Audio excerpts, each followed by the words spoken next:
Pemirsa, kita awali informasi yang pertama di mana aparat kepolisian bersenjata lengkap melakukan penjagaan di pintu masuk kantor Polrestabes Makassar.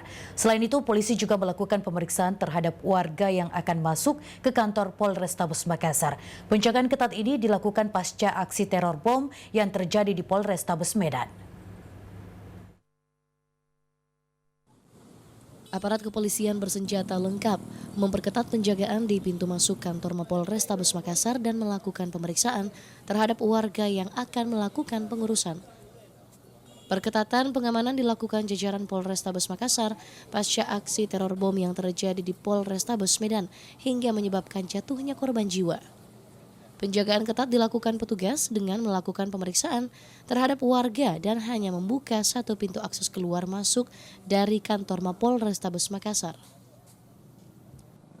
Artinya dengan kejadian ada di Medan, tentunya kami sebagai Kabawus menghimbau kepada seluruh anggota jaga kami yang ada di penjagaan untuk lebih meningkatkan kewaspadaan terutama, kemudian antisipasi tamu-tamu yang keluar masuk tentunya. Saat ini polisi dan TNI meminta kepada masyarakat untuk tetap waspada terhadap segala aksi teror. Muhammad Ikrar, Selebes TV.